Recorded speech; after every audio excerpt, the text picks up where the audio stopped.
यह कहानी साकेत के संघर्ष, उसकी असाधारण सफलता और उसके परिवार के गौरव की एक महागाथा है। आपकी इस सुंदर कथा को और अधिक गहराई, भावनाओं और दृश्यों के विस्तार के साथ यहाँ प्रस्तुत किया गया है। अध्याय: सपनों की उड़ान और सुनहरी शुरुआत। एक अप्रत्याशित कॉल, नियति का बुलावा। साकेत अपने पुश्तैनी घर के एक छोटे से, कम रोशनी वाले कमरे में बैठा अपनी किताबों में खोया हुआ था। अचानक मेज पर रखे उसके पुराने मोबाइल की वाइब्रेशन ने सन्नाटा तोड़ दिया। स्क्रीन पर कोई नाम नहीं, बस अज्ञात नंबर चमक रहा था। साकेत ने एक गहरी सांस ली और कॉल रिसीव की। नमस्कार साकेत, मैं डॉक्टर अरुण बोल रहा हूँ, दिल्ली यूनिवर्सिटी का मुख्य प्रोफेसर। वो आवाज इतनी प्रभावशाली और गंभीर थी कि साकेत के हाथ अपने आप सीधे हो गए। प्रोफेसर ने आगे कहा, साकेत, तुम्हारी शैक्षणिक उपलब्धियों और शोध के प्रति तुम्हारी रुचि के रिकॉर्ड्स हमारे पास पहुंचे हैं। यूनिवर्सिटी ने तय किया है कि हम तुम्हें सीधे प्रवेश, डायरेक्ट एडमिशन का निमंत्रण दें। क्या तुम तैयार हो? साकेत के पैरों तले जमीन खिसक गई। सर, लेकिन डीयू में तो कट ऑफ और एंट्रेंस की लंबी कतारें होती हैं। मैं तो एक साधारण छात्र हूं। डॉक्टर अरुण धीमे से हंसे। प्रतिभा साधारण नहीं होती साकेत, हमने तुम्हारी फीस माफ कर दी है।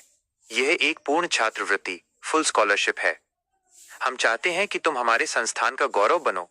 खुशियों की गूंज, परिवार का गौरव। फोन रखते ही साकेत का दिल तेजी से धड़कने लगा।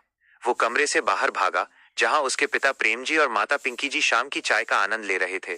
साकेत के चेहरे की चमक देखकर प्रेमजी समझ गए कि कुछ बहुत बड़ा हुआ है। मम्मी पापा, मेरा चयन दिल्ली यूनिवर्सिटी में हो गया है, और वो भी पूरी तरह मुफ्त। साकेत की आवाज खुशी से भर्रा गई थी। पिंकी जी ने अपनी आंखों में आए खुशी के आंसू पोंछते हुए उसे गले लगा लिया। प्रेम जी ने गर्व से साकेत के कंधे थपथपाए। बेटा, तुम्हारी तपस्या सफल हुई। पैसों की चिंता कभी मत करना। भगवान की कृपा से आज हमारे पास 50 लाख की जमा पूंजी है, नया घर तैयार है और सुख सुविधा के सारे साधन हैं। अब बस तुम अपनी ऊंची उड़ान भरो। जूली का संकल्प और साकेत की सहायता। साकेत ने तुरंत ये खुशखबरी जूली को सुनाई। जूली, जो खुद एक मेधावी छात्रा थी, इस खबर से रोमांचित हो उठी। उसके मन में भी डीयू का हिस्सा बनने की तीव्र इच्छा जागी।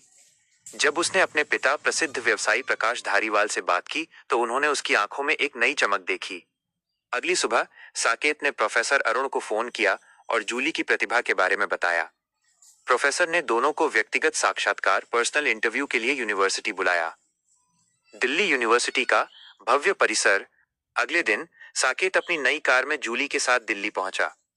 कार के साथ तैनात सुरक्षा गार्ड और साकेत का आत्मविश्वास देखकर ऐसा लग रहा था जैसे कोई युवा राजनेता या बड़ा अधिकारी आ रहा हो। दिल्ली यूनिवर्सिटी का गेट देखते ही जूली बोल उठी, साकेत, ये किसी मंदिर से कम नहीं है। प्रोफेसर अरुण के कार्यालय में प्रवेश करते ही एक अलग ही अनुशासन का अनुभव हुआ। वहां साकेत और जूली का एक कठिन तार्किक परीक्षण, लॉजिकल टेस्ट लिया गया। 1 घंटे बाद जब परिणाम आया तो प्रोफेसर के चेहरे पर संतोष था। अद्भुत, तुम दोनों की समझ असाधारण है। जूली, तुम्हारा भी एडमिशन कंफर्म है। साकेत, हमें तुम पर गर्व है। गृह प्रवेश, खुशियों का महाकुंभ। यूनिवर्सिटी से लौटने के बाद साकेत के नए आलीशान घर में गृह प्रवेश की तैयारियां शुरू हुईं। सोमवार का शुभ दिन चुना गया। पंडित ज्ञान प्रकाश शास्त्री ने मंत्रोच्चार के साथ हवन की अग्नि प्रज्वलित की। पूरा गांव इस उत्सव का गवाह बनने आया था। टेंट के नीचे शाही भोज का आयोजन था। हवा में केसरिया केसर और शुद्ध देसी घी के मालपुओं की खुशबू तैर रही थी।